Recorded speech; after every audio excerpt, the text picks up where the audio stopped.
नमस्कार, मैं भावना पंख एनजीओ रोहिणी से आज आपके बीच उपस्थित हूँ। पंख एनजीओ भारत का एक गैर लाभकारी संगठन है जो रोहिणी स्लम्स के वंचित बच्चों को उज्जवल एवं समृद्ध भविष्य के लिए पूरी तरह समर्पित है। हम स्लम्स के बच्चों को शिक्षा प्रदान करते हैं ताकि वो आगे जाके किसी भी आपराधिक कार्य पर ना बढ़े। तो आज हमारे सारे बच्चे आपके लिए एक रंगारंग कार्यक्रम प्रस्तुत करने वाले हैं। तो आज के कार्यक्रम में ये सभी को हंसाएंगे, गुदगुदाएंगे, कहानी भी सुनाएंगे और आपके साथ गुनगुनाएंगे। आशा है कि हम आप सभी को मनोरंजन करने में सफल होंगे। तो मैं भावना एक बार फिर आप सभी का स्वागत करती हूँ। तो चलिए आगे बढ़ते हैं। कहते हैं कि किसी भी कार्यक्रम की शुरुआत अगर ईश्वर की प्रार्थना से की जाए तो वो कार्य जरूर सफल होता है। तो हम आज इस कार्यक्रम की शुरुआत भगवान की स्तुति करने वाले पवित्र गीत ऐ मालिक तेरे बंदे हमसे करेंगे। तो मैं हमारे छात्रों से अनुरोध करूंगी कि वो इस गीत को सुनाएं। नक्षत्र, गीता, वंशिका, शिवानी, राधिका एवं प्राची, राव्या। ऐ मालिक तेरे बंदे हम, ऐसे हो हमारे करम, नेकी पर चले और बदी से टले, ताकि हंसते हुए निकले दम। ऐ मालिक तेरे बंदे हम, बड़ा कमजोर है आदमी, अभी लाखों है इसमें कमी, पर तू जो खड़ा है दयालु बड़ा, तेरी कृपा से धरती थमी। दिया तूने हमें जब जन्म, तू ही झेलेगा हम सबके गम। नेकी पर चले और बदी से टले, ताकि हंसते हुए निकले दम। ऐ मालिक तेरे बंदे हम, जब जुल्मों का हो सामना, तब तू ही हमें थामना। वो बुराई करे हम भलाई करे, नहीं बदले की हो भावना। हर उठे प्यार का हर कदम, और मीठे बैर का ये भरम। नेकी पर चले और बदी से टले, ताकि हंसते हुए निकले दम। ऐ मालिक तेरे बंदे हम। अभी आप सभी ने इनकी प्रार्थना सुनी, तो अब हम आगे बढ़ते हैं सरस्वती वंदना की ओर। हमारे जो बच्चे हैं वो सरस्वती माँ से प्रार्थना करेंगे कि वो उन्हें आशीर्वाद दे और उनके जीवन में ज्ञान, बुद्धि एवं कला की प्रगति कर सके। शारदे माँ, शारदे माँ, अज्ञानता से हमें तार दे माँ। शारदे माँ, शारदे माँ, अज्ञानता से हमें तार दे माँ। तू स्वर की देवी है, संगीत तुझसे, और शब्द तेरा है हर गीत तुझसे। तू स्वर की देवी है, संगीत तुझसे, हर शब्द तेरा है हर गीत तुझसे। हम हैं अकेले, हम हैं अधूरे, तेरी शरण में हमें प्यार दे माँ। हे शारदे माँ, हे शारदे माँ, अज्ञानता से हमें तार दे माँ। मुनियों ने समझी, मुनियों ने जानी, वेदों की भाषा पुराणों की वाणी।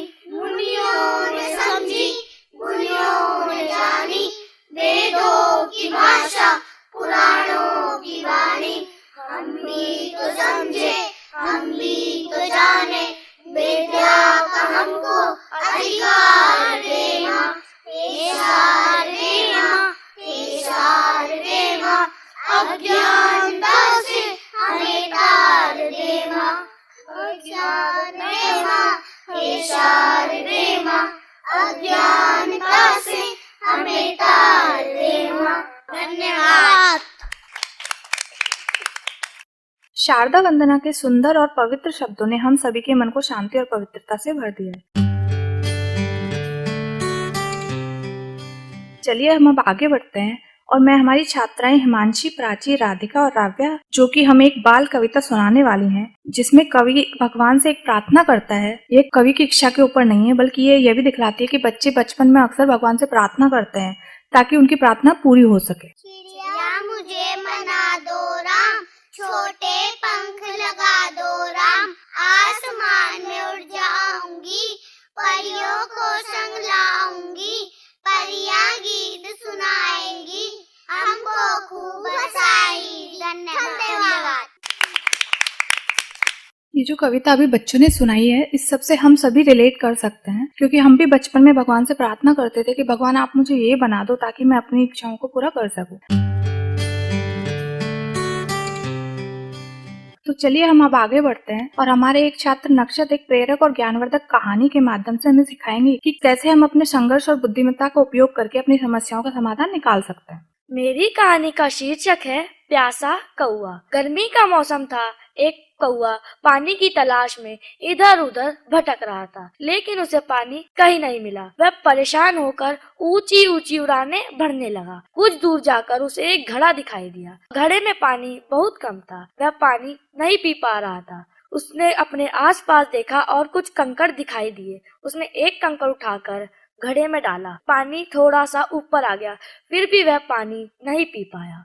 और कंकड़ उठा के डाले और पानी और ऊपर आ गया। अब उसने पानी पी लिया और ऊपर आसमान में उड़ गया।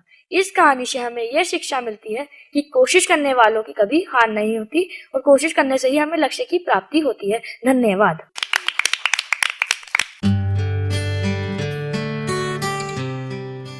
अब हमारी छात्राएं प्राची, राधिका एवं हिमांशी पवित्र गायत्री मंत्र का पाठ करेंगी। यह मंत्र हमें ज्ञान, बुद्धि और आध्यात्मिक शक्ति प्रदान करने के लिए जाना जाता है। ओम भूर्भुवस्सुः तत्सवितुर्वरेण्यं भर्गो देवस्य धीमहि धियो यो न प्रचोदयात्। ओम भूर्भुवस्सुः तत्सवितुर्वरेण्यं भर्गो देवस्य धीमहि धियो यो न प्रचोदयात्। धन्यवाद। गायत्री मंत्र को सुनने से हम सभी के मन को तृप्ति मिली है।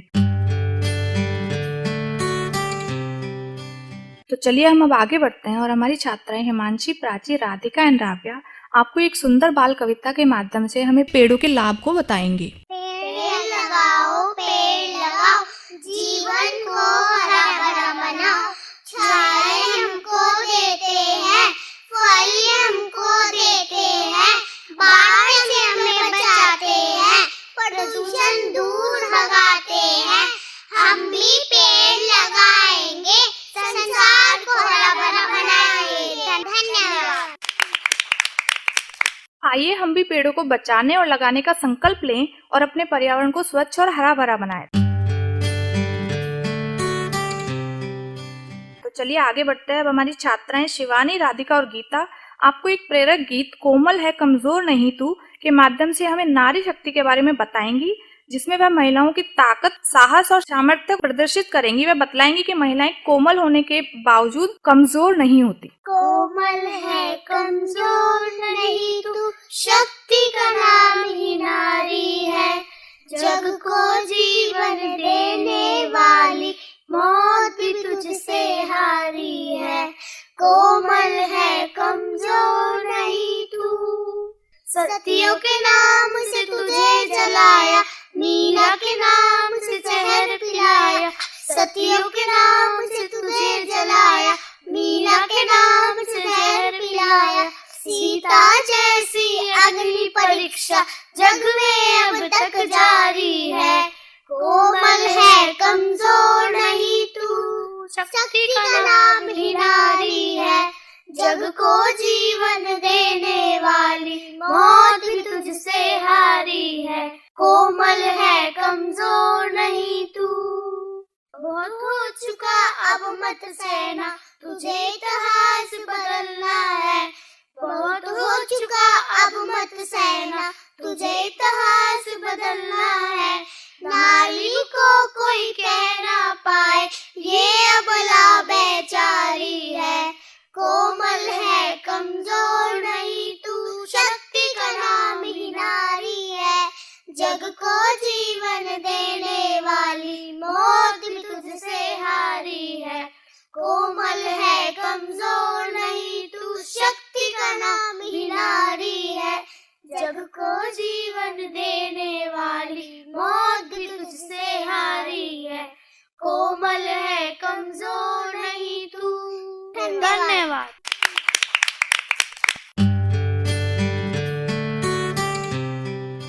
चलिए आगे बढ़ते हैं। अब हमारी छात्रा वंशिका एक हास्य कविता के माध्यम से पति पत्नी के बीच की नोक झोंक और उनके रिश्ते की मिठास को प्रस्तुत करेगी, जिसमें पत्नी के आज क्या बनाऊं के प्रश्न पर पति का इस सवाल का एक मजेदार जवाब होता है। मेरा नाम वंशिका है। आज मैं आपको अपनी हास्य कविता के जरिए हंसाने तथा गुदगुदाने आई हूँ। क्या आप मुझसे सुनना चाहते हैं?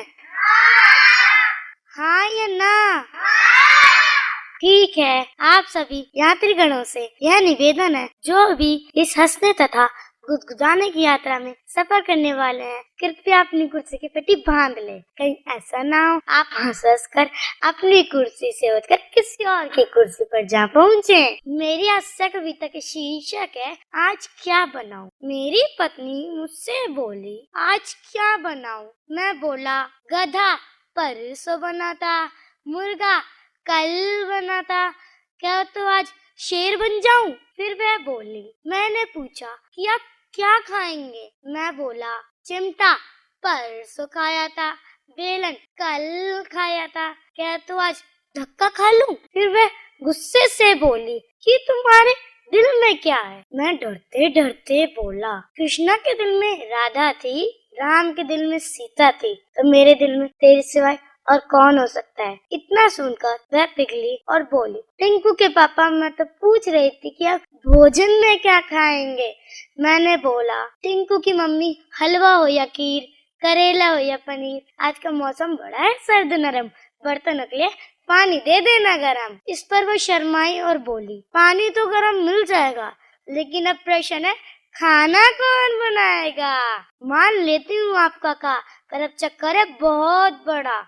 जाना है मुझे साड़ी खरीदने, उसका बिल करोगे आप अदा। मैं बोला, अरे ओ भाग्यवान, साड़ी खरीदोगे तुम और बिल करूँ मैं अदा। सारी जड़ खाने की, कुछ नया नया पकाने की, खाने मुँह दे दो मुझे कल का कुछ बचा कुचा, क्योंकि मुश्किल है भरना तेरा बिल, जो है तेरी जुबान से भी बड़ा। धन्यवाद। इस हास्य कविता में हम सभी देख सकते हैं कि पति पत्नी के बीच की हल्की फुल्की नोकझोंक कितनी प्यारी और हंसी से भरी हो सकती है।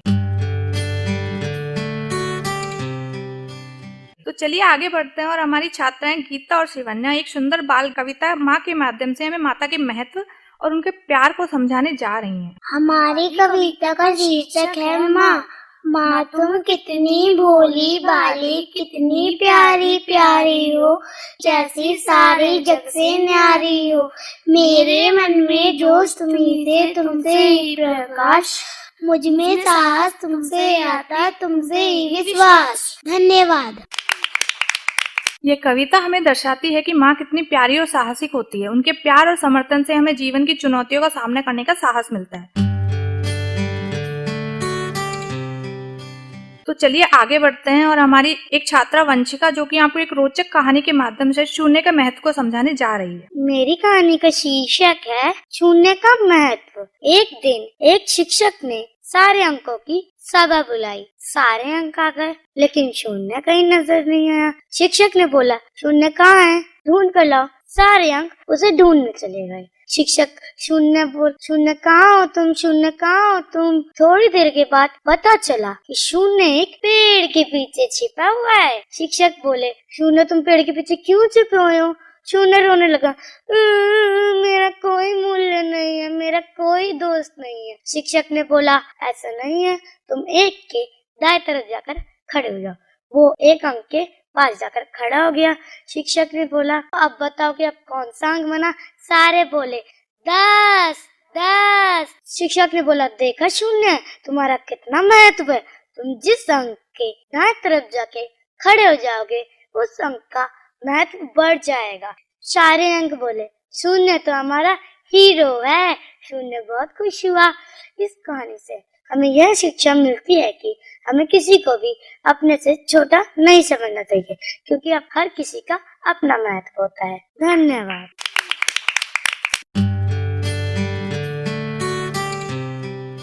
चलिए आगे बढ़ते हैं।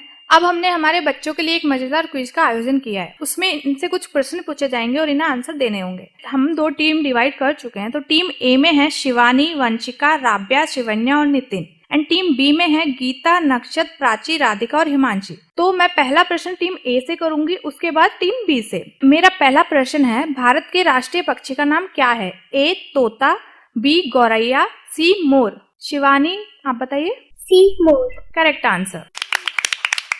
अब मैं दूसरा प्रश्न टीम बी से पूछना चाहूंगी। भारतीय त्योहारों में से रंगों का त्योहार कौन सा है? A Holi, B Navratri, C Deepavali. Nakshat आप बताइए। ए होली। Correct answer. अगला सवाल टीम ए से, कौन सा आकार 3 भुजाओं वाला होता है? ए वृत्त, बी त्रिभुज, सी वर्ग। शिवन्या आप बताइए। बी त्रिभुज। सही आंसर। चलिए आगे बढ़ते हैं। मेरा अगला प्रश्न है टीम बी से, भारत की राजधानी कौन सी है? ए नई दिल्ली, बी कोलकाता, सी बैंगलोर। प्राची। ए नई दिल्ली। सही जवाब।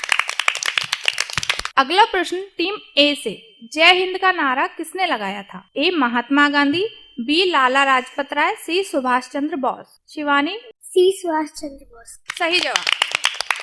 अगला प्रश्न टीम बी से, भारतीय ध्वज में कितने रंग होते हैं? ए 4, बी 2, सी 3।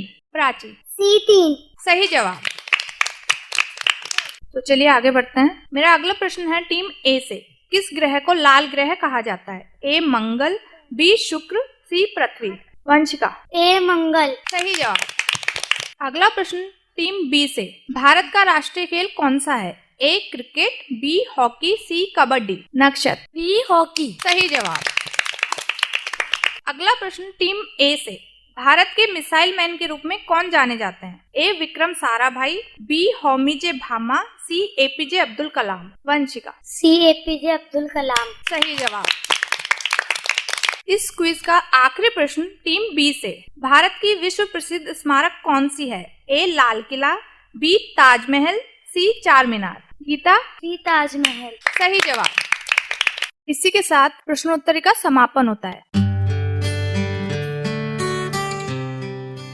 अब हमारे बच्चे गिरिजा कुमार माथुर द्वारा लिखे गए देश प्रेम के गीत हम होंगे कामयाब को सुनाने जा रहे हैं। कामयाब हम होंगे कामयाब, हम होंगे कामयाब एक दिन। ओहो मन में है विश्वास, पूरा है विश्वास, हम होंगे कामयाब एक दिन। हम चलेंगे साथ साथ, हाथों में हाथ, हम चलेंगे साथ साथ एक दिन। ओहो मन में है विश्वास, पूरा है विश्वास, हम चलेंगे साथ साथ एक दिन। होगी शांति चारों ओर, होगी शांति चारों ओर, होगी शांति चारों ओर एक दिन। ओहो मन में है विश्वास, पूरा है विश्वास, होगी शांति चारों ओर एक दिन। नहीं डरेगा किसी का आज, नहीं डर किसी का आज, नहीं डर किसी का आज एक दिन। ओहो मन में है विश्वास, पूरा है विश्वास, नहीं डर किसी का आज एक दिन। हम होंगे कामयाब, हम होंगे कामयाब, हम होंगे कामयाब एक दिन। ओहो मन में है विश्वास, पूरा है विश्वास, हम होंगे कामयाब एक दिन। हम होंगे कामयाब एक दिन। धन्यवाद। यह गीत हमें देश की संस्कृति, परंपराओं और मूल्यों का सम्मान करने के लिए प्रेरित करती है।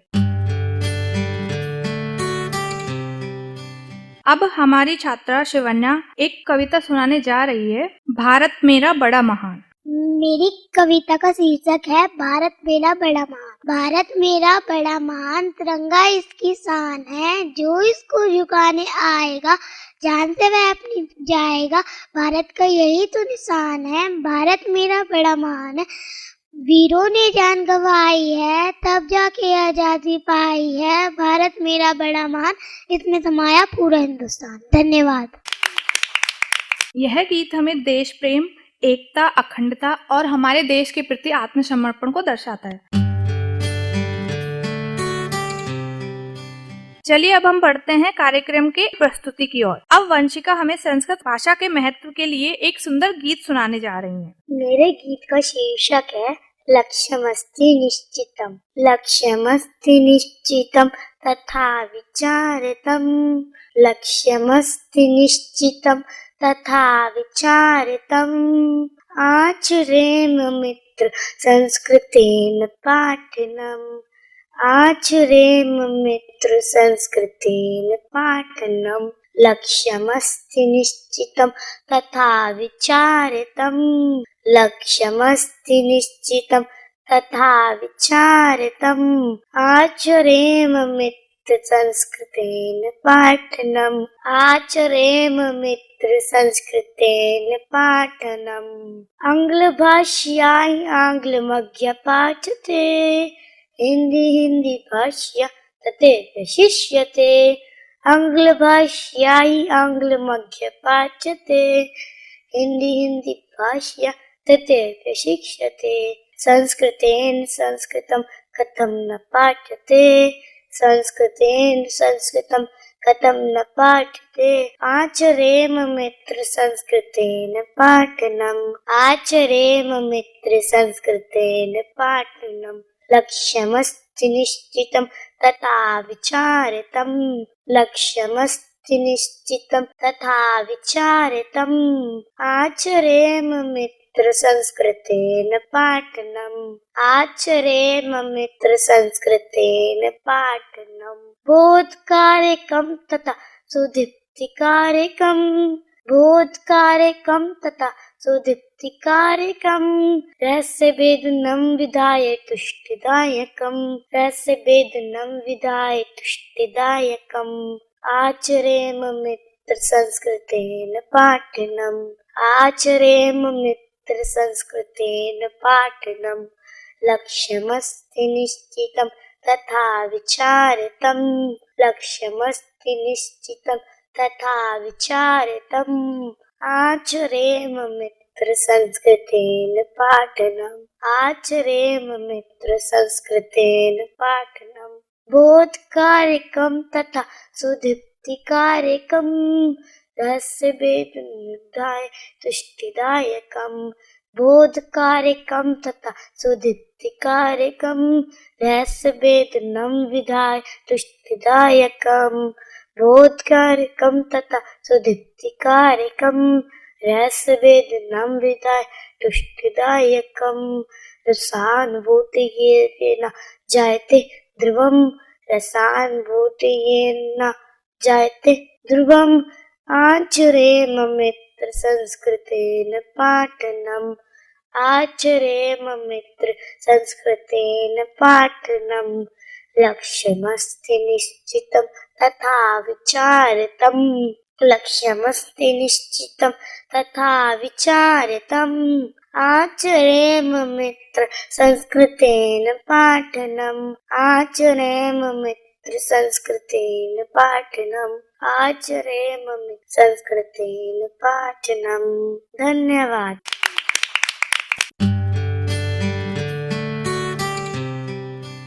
तो चलिए हम अब पढ़ते हैं कार्यक्रम के आखिरी स्तुति की ओर। इसमें हमें वंशिका एक मछली की कहानी सुनाने जा रही है। हम बचपन से मछली जल की रानी है कविता सुनते आ रहे हैं, लेकिन इस कविता में वंशिका अपने अलग अंदाज में हमें एक मछली की कहानी सुनाने जा रही है, जो पूरा जल में जो प्रदूषण हो रहा है उसके ऊपर उस मछली का क्या कहना है। तो चलिए सुनते हैं। मेरी कविता का शीर्षक है मछली जल की रानी है। मछली जल की रानी है पर उसकी भी एक कहानी है। पानी में वो इतराती है, जाल देखकर घबराती है। बोली मछली अब तो बुरा हाल है, समुंदर में भी प्लास्टिक जाल है। सांस लूं या थूकूं गुस्सा, हर तरफ गंदगी का हाल है। एक दिन मछली ने ठानी, धरती पे जाकर करनी पानी। छोर समुंदर नदी किनारे आई, पर यहाँ भी मछली फ्राई। अरे ये क्या, ये कैसी बस्ती, इंसानों की दुनिया तो बड़ी फंसी। तालाब नदी सब कूड़े से भरे, अब मैं जाऊं कहाँ रे राम मेरे। फिर मछली ने ताली बजाई, इंसान को एक बात समझाई, पानी बचाओ हमें बचाओ, वरना सपनों में भी मैं ना आऊं। अब मछली की यह सुनो पुकार, पानी बचाओ करो विचार, वरना जल की रानी बेचारी रह जाएगी बस किताबी कहानी। धन्यवाद। यह कविता हमें सिखलाती है कि हमें जल को बचाना चाहिए, जल को प्रदूषित नहीं करना चाहिए। तो अब बढ़ते हैं कार्यक्रम के समापन की ओर। तो मैं कुछ लाइनें कहना चाहूंगी। भारत माँ के चरणों में अपना शीश झुकाते हैं, तिरंगे की शान में दिल से वंदन गाते हैं। इसी के साथ मैं इस कार्यक्रम का समापन करना चाहूंगी। उम्मीद है आप सभी को इस कार्यक्रम में मनोरंजन हुआ होगा। जय हिंद, जय भारत।